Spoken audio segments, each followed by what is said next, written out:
Hello, Professor. Hopefully this video finds you well. So this is a quick video talking about lab number 2.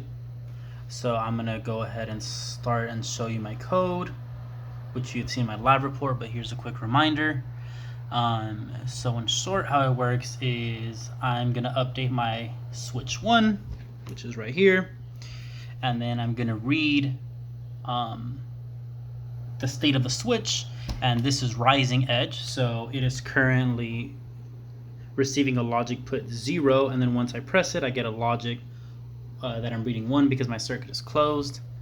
And what my code says is when it's pressed, I have pressed equals 0 and the previous equals 0 and the current is 1, meaning that I have a rising edge, and that's going to turn it on. So if I press it, hopefully you can hear that. It's on, and as you saw, when I released it stopped, and you can see that here.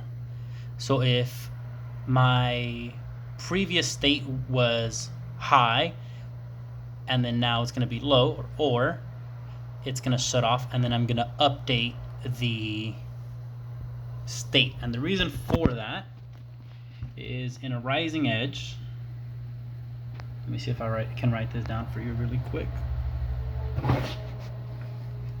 If I'm starting at 0 and then I press it, I go up to a logic 1 and then I release to a logic 0. So for this to happen, right, this meaning that my switch was pressed, I would have to have a 0 as my previous and then a 1 as my current. And here, and this would be an and I'm writing this down to kind of derive De Morgan's law. Here it would that it was 1, right? So it was previous was 1, and then the current is now 0.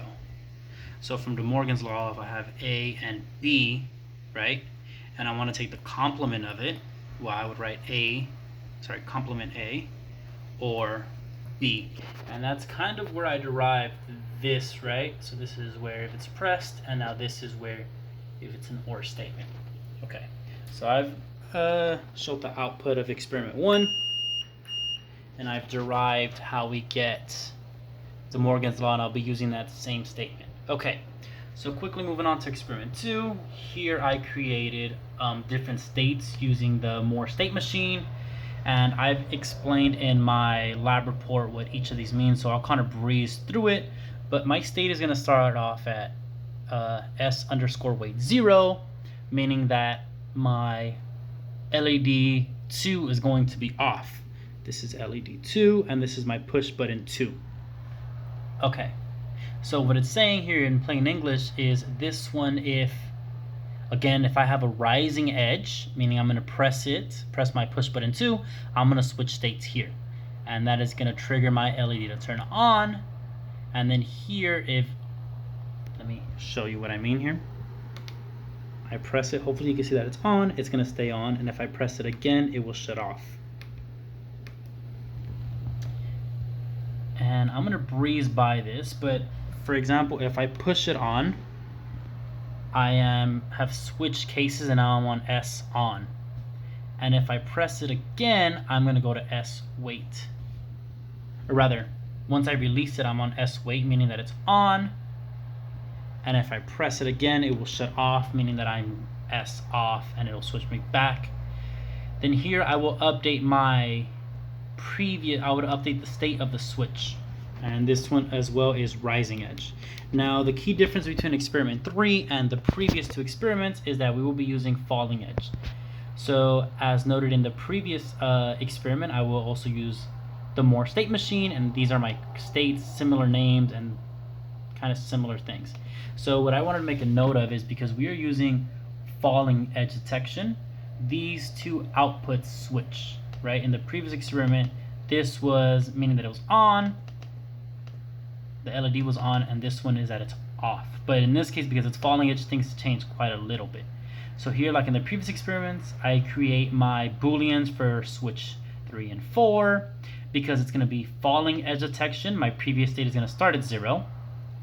and this is where I read it, and I'll kind of breeze through this quickly, and I'll show you what I mean by falling edge. So we'll be using De Morgan's law again, as in the previous example, but the falling edge detection means that I'm starting off at 1, and then when I press my button, I'll go to 0, and then once I release it, I go back up to 1. So 1, 0, and this is my falling edge.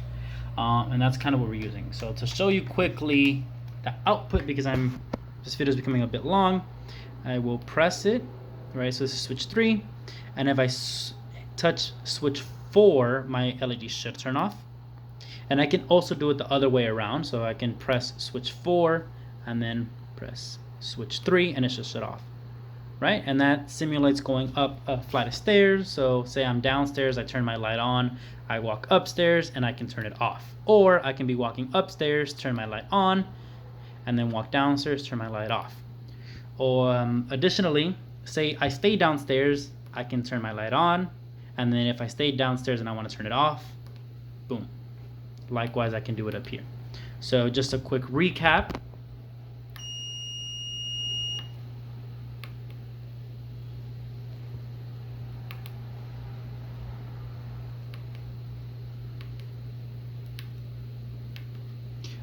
And yeah, thank you so much, Professor. Have a good rest of your day.